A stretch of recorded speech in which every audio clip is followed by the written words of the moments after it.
Hello दोस्तों, स्वागत है आप सभी का जय श्री राम विद्याकुल के इस नए वीडियो में। दोस्तों, इस वीडियो में हम स्थिर वैद्युतिकी नाम के चैप्टर को आगे बढ़ाते हुए आज डिस्कस करने वाले हैं आवेश का क्वांटमीकरण सिद्धांत।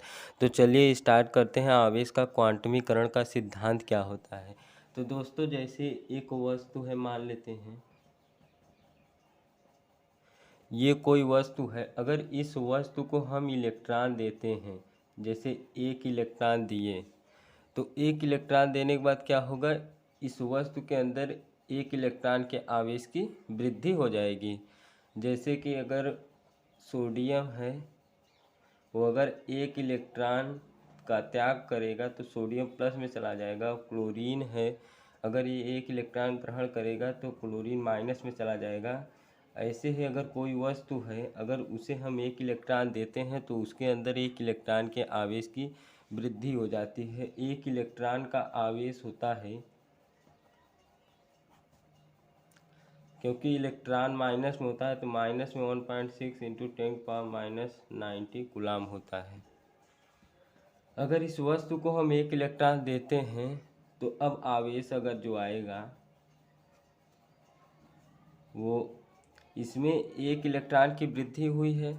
तो जब यहाँ पे क्लोरीन में इलेक्ट्रॉन की वृद्धि हुई थी तो देखिए माइनस में आ रहा था। तो अगर इस वस्तु में एक इलेक्ट्रॉन की वृद्धि होती है तो यहाँ पे माइनस में आएगा एक इलेक्ट्रॉन। माइनस में एक इलेक्ट्रॉन इंटू एक इलेक्ट्रॉन का आवेश। अगर हम यहाँ पे एक इलेक्ट्रॉन की जगह दो इलेक्ट्रॉन देते हैं तो यहाँ पे -2 इंटू एक इलेक्ट्रॉन का आवेश। जितना भी हम आवेश देते जाएंगे उतना यहाँ पर लिखते जाएंगे। तो अगर मान लीजिए हम इसे n इलेक्ट्रॉन दिए तो माइनस में n इंटू 1 इलेक्ट्रॉन का आवेश। तो ये आवेश आ जाएगा इस वस्तु का। अब मान लेते हैं कोई दूसरी वस्तु है और इस वस्तु से अगर हम एक इलेक्ट्रॉन को बाहर निकालते हैं तब आवेश कितना होगा। इलेक्ट्रॉन की कमी हो रही है, हानि हो रही है। अगर बाहर निकाल रहे हैं तो इलेक्ट्रॉन की हानि हो रही है। तो यहाँ पे प्लस में होगा एक इलेक्ट्रॉन की हानि हो रही है इंटू एक इलेक्ट्रॉन का आवेश। अगर यहाँ पे एक इलेक्ट्रॉन की जगह दो इलेक्ट्रॉन को निकालते हैं तो प्लस में 2 इंटू एक इलेक्ट्रॉन का आवेश लिखते हैं। अब मान लीजिए हम ऐसे ऐसे n इलेक्ट्रॉन को निकाल रहे हैं तो प्लस में n इंटू एक इलेक्ट्रॉन का आवेश। तो ये इसका, इस वस्तु का कुल आवेश आ जाएगा।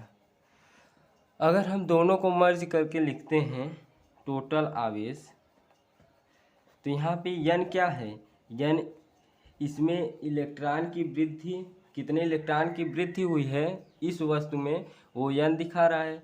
इसमें कितने इलेक्ट्रॉन की हानि हो रही है वो n दिखा रहा है। तो n यहाँ पे क्या है, हम लिख सकते हैं प्लस माइनस स्थानांतरित इलेक्ट्रॉनों की संख्या। तो n क्या है, स्थानांतरित इलेक्ट्रॉनों की संख्या। अब इंटू में लिखेंगे एक इलेक्ट्रॉन का आवेश। तो ये होता है आवेश का क्वांटमीकरण सिद्धांत। अगर इसे हम सूत्र के रूप में लिखें तो आवेश होता है Q प्लस माइनस स्थानांतरित इलेक्ट्रॉनों की संख्या को क्या माने हैं n इंटू एक इलेक्ट्रॉन का आवेश को E लिखते हैं। तो क्या हो जाएगा Q equal to plus minus n। तो ये हो जाएगा आवेश का क्वांटमीकरण का सिद्धांत। तो और यहाँ पर जो n है, n को हम 1 से लेंगे, 1 2 3 ऐसे ऐसे अनंत तक लेंगे। तो ये जो आवेश का क्वांटमीकरण सिद्धांत आया, ये क्या कहता है, इससे निष्कर्ष निकलता है कि एक वस्तु को दिया गया आवेश इलेक्ट्रॉन के आवेश का पूर्ण गुणज होता है। यहाँ पे देख सकते हैं किसी वस्तु को, चाहे इस वस्तु को ले लें चाहे इस वस्तु को ले लें, दोनों को दिया गया आवेश ये इलेक्ट्रॉन के आवेश का पूर्ण गुणज है। यहाँ पे जीरो से नहीं स्टार्ट करेंगे, क्योंकि किसी वस्तु को जीरो आवेश तो नहीं दे सकते, 1.1 आवेश तो नहीं दे सकते, 2.2 आवेश और भिन्नात्मक आवेश भी नहीं दे सकते। यहाँ पे 1 आवेश दे सकते हैं या 2 आवेश या 3 आवेश, ऐसे ऐसे संख्यात्मक मतलब पूर्णांक होना चाहिए। तो ये किसी वस्तु को दिया गया आवेश इलेक्ट्रॉन के आवेश, ये क्या है, ई है, यहाँ पर इलेक्ट्रॉन का आवेश है। तो किसी वस्तु को दिया गया आवेश इलेक्ट्रॉन के आवेश का पूर्ण गुणज होता है। अब दोस्तों एक इलेक्ट्रॉन का आवेश कितना होता है, माइनस में 1.6 इंटू 10⁻⁻19 कूलाम। ये क्या है, इसे हम मूलभूत आवेश या आवेश का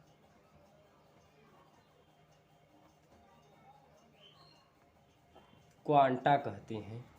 मूलभूत आवेश या आवेश का क्वांटा कहते हैं, क्योंकि किसी वस्तु में अगर कम से कम इलेक्ट्रॉन की वृद्धि होती है तो एक इलेक्ट्रॉन की होती है, अधिक से अधिक मतलब कम से कम इलेक्ट्रॉन की अगर हानि होती है तो वो भी एक इलेक्ट्रॉन का आवेश होगा, क्योंकि इसे हम 0.9 0.8 इलेक्ट्रॉन तो दे नहीं सकते, क्योंकि अगर 0.1 0.2 ऐसे देने लगेंगे तो ये आवेश का क्वांटमीकरण सिद्धांत का विरोध करेगा, तो ऐसे नहीं दे सकते। अब आवेश के क्वांटमीकरण सिद्धांत को हम अपनी लैंग्वेज में लिखते हैं, जिससे कि आप सब आसानी से नोट्स बना सकते हैं। तो दोस्तों देखिए, इसके अनुसार किसी वस्तु पर आवेश इलेक्ट्रॉन के आवेश का पूर्ण गुणज होता है। जैसा कि यहाँ पे देख सकते हैं, जो किसी वस्तु, मान लीजिए इस वस्तु पर ये देखिए आवेश Q जो है इलेक्ट्रॉन के आवेश का पूर्ण गुणज है। इसके अनुसार किसी वस्तु पर आवेश इलेक्ट्रॉन के आवेश का पूर्ण गुणज होता है। आवेश का निम्नतम मान +/-1.6 इंटू 10⁻⁻19 कूलाम होता है, जो कि एक इलेक्ट्रॉन का आवेश है। अब दोस्तों यहाँ पे एक नोट पॉइंट है, क्वार्क। ये क्वार्क एक स्पीशीज होती है जो परमाणुओं में पाई जाती है। इस क्वार्क में जो आवेश होता है ±1/3 इलेक्ट्रॉन और ±2/3 इलेक्ट्रॉन। इसमें देख सकते हैं आवेश, क्वार्क में जो आवेश है वो इलेक्ट्रॉन के आवेश का पूर्ण गुणज नहीं है, ये भिन्नात्मक गुणज है। तो ये तो क्वांटमीकरण का विरोध करता है, लेकिन यह क्वांटमीकरण के सिद्धांत का विरोध नहीं करता है। क्यों? क्योंकि क्वार्क मुक्त अवस्था में अस्थायी होता है। यहाँ पे देख सकते हैं जो क्वार्क होता है, एक नंबर में पूछ लिया जाता है कभी कभी, क्वार्क जो होता है वो इलेक्ट्रॉन के आवेश का पूर्ण गुणज नहीं है, ये भिन्नात्मक गुणज है, लेकिन फिर भी यह क्वांटमीकरण के सिद्धांत का विरोध नहीं करता है। क्यों? क्योंकि तो देख सकते हैं, क्योंकि क्वार्क मुक्त अवस्था में अस्थायी होता है। क्वार्क मुक्त अवस्था में अस्थायी होता है, इसलिए क्वांटमीकरण के सिद्धांत का विरोध नहीं करता है। अब दोस्तों हम अगला टॉपिक लेते हैं, द्रव्यमान में परिवर्तन। यदि किसी वस्तु में से अगर हम इलेक्ट्रॉन को बाहर निकालते हैं या इलेक्ट्रॉन उसमें देते हैं तो उसके द्रव्यमान में कुछ परिवर्तन होता है, उसी परिवर्तन को निकालेंगे। दोस्तों हम द्रव्यमान में परिवर्तन को समझने के लिए एक यहाँ पे फिगर ड्रा किए हैं। देखिए ये एक वस्तु है जिसका द्रव्यमान m है, ये उदासीन वस्तु है।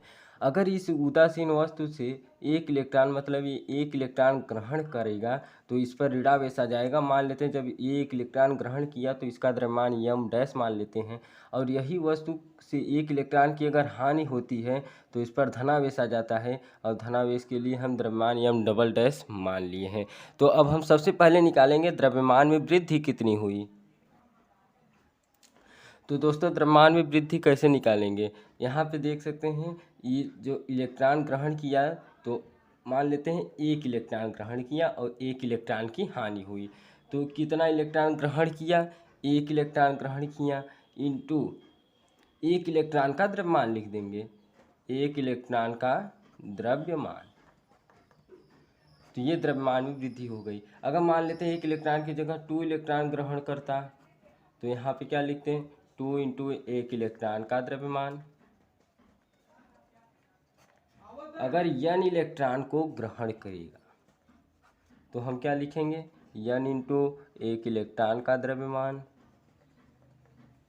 तो ये क्या आ गया, द्रव्यमान में वृद्धि। तो द्रव्यमान में वृद्धि क्या आ गई, n इंटू एक इलेक्ट्रॉन का द्रव्यमान। अब हम द्रव्यमान में हानि निकालते हैं, कितनी कमी हुई।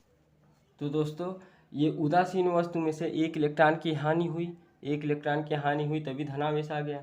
तो एक इलेक्ट्रॉन की हानि हुई इंटू एक इलेक्ट्रॉन की हानि इंटू एक इलेक्ट्रॉन का द्रव्यमान। अगर दो इलेक्ट्रॉन की हानि होती तो 2 इंटू एक इलेक्ट्रॉन का द्रव्यमान। और n इलेक्ट्रॉन की अगर हानि होती तो n इंटू एक इलेक्ट्रॉन का द्रव्यमान। तो ये क्या आ गया, द्रव्यमान में कमी। अब दोस्तों यहाँ पे देख सकते हैं हम द्रव्यमान में वृद्धि और द्रव्यमान में कमी निकाल चुके हैं। अब इस वस्तु के द्रव्यमान में परिवर्तन कितना हुआ अब वो नहीं। तो दोस्तों द्रव्यमान में परिवर्तन कैसे निकालेंगे, तो दोस्तों ये देख सकते हैं द्रव्यमान में परिवर्तन प्लस माइनस स्थानांतरित इलेक्ट्रॉनों की संख्या इंटू एक इलेक्ट्रॉन का द्रव्यमान। अगर इसे हम सूत्र के रूप में लिखें, द्रव्यमान में अंतर या परिवर्तन delta M equal to plus minus स्थानांतरित इलेक्ट्रॉनों की संख्या n इंटू एक इलेक्ट्रॉन का द्रव्यमान एम ई। और एम ई क्या होता है, एक इलेक्ट्रॉन मतलब मास ऑफ इलेक्ट्रॉन कितना होता है 9.1 इंटू 10⁻31 kg, ये एक इलेक्ट्रॉन का द्रव्यमान होता है। तो यहाँ से हमें क्या दिखाई दिया कि अगर किसी वस्तु में से इलेक्ट्रॉन की हानि होती है तो उसका द्रव्यमान कम होता है, और इलेक्ट्रॉन की वृद्धि होती है तो उसका द्रव्यमान बढ़ जाता है। इसे ये एक इलेक्ट्रॉन ग्रहण किया, उदासीन वस्तु एक इलेक्ट्रॉन ग्रहण किया तो ऋणावेश आ गया, और एक इलेक्ट्रॉन हानि किया धनावेश आ गया। तो यहाँ पे अगर वृद्धि लिखें तो सबसे अधिक किसका होगा, ऋणावेश वाले का, मतलब यम डैश का द्रव्यमान सबसे अधिक होगा, फिर उदासीन वाले का द्रव्यमान होगा, फिर यम डबल डैश।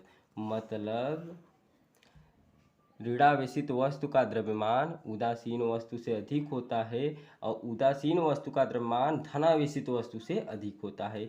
ये आ गया द्रव्यमान में अंतर। यदि किसी वस्तु में से इलेक्ट्रॉन की वृद्धि होती है या इलेक्ट्रॉन की हानि होती है तब द्रव्यमान में कितनी कमी आती है वो यहाँ पर देख सकते हैं।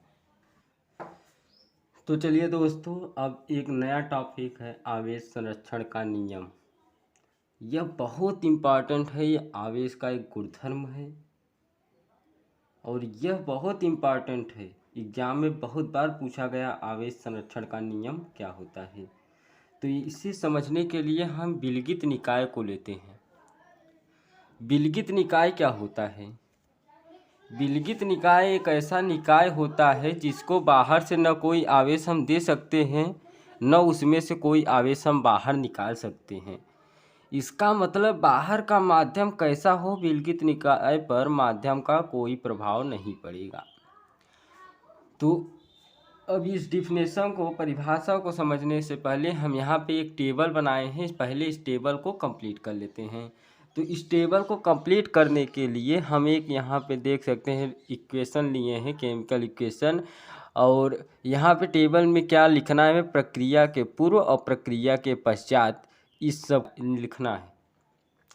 प्रक्रिया के पूर्व और प्रक्रिया के पश्चात ये जो कुल धनावेश, कुल ऋणावेश, कुल आवेशों की संख्या, कुल आवेश यानी नेट आवेश, इन सब को प्रक्रिया के पूर्व प्रक्रिया के पश्चात कितने हैं इन्हें लिखना है इस समीकरण को देखकर।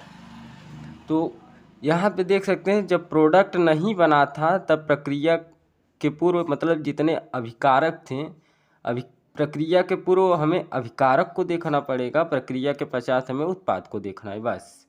तो प्रक्रिया के पूर्व कुल धनावेश, यहाँ पे देख सकते हैं कुल धनावेश केवल एक है तो एक हो जाएगा, और प्रक्रिया के पश्चात कुल धनावेश एक भी धनावेश नहीं है, 0 हो जाएगा।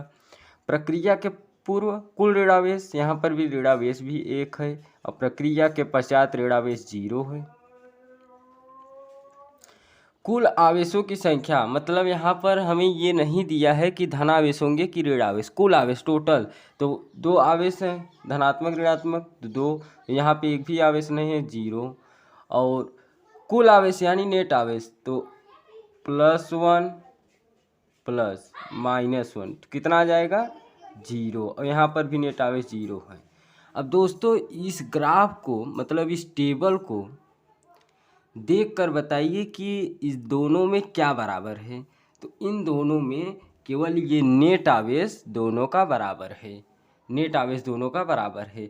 अब यही डिफिनेशन में लिखा गया है, विलगित निकाय की किसी प्रक्रिया में नेट आवेश, मतलब ये जो नेट आवेश है, नेट आवेश प्रक्रिया के पूर्व व प्रक्रिया के पश्चात बराबर होता है।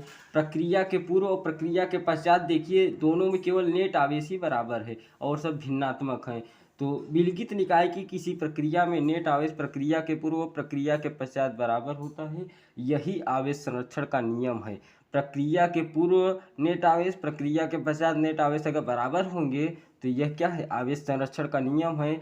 ई जोड़ है, बीजगणितीय योग जिसे कहते हैं। और क्यों आवेश है, आई इनिशियल है, इनिशियल मतलब प्रक्रिया के पूर्व, और यहाँ पर जो एफ है वो फाइनल है, प्रक्रिया के पश्चात।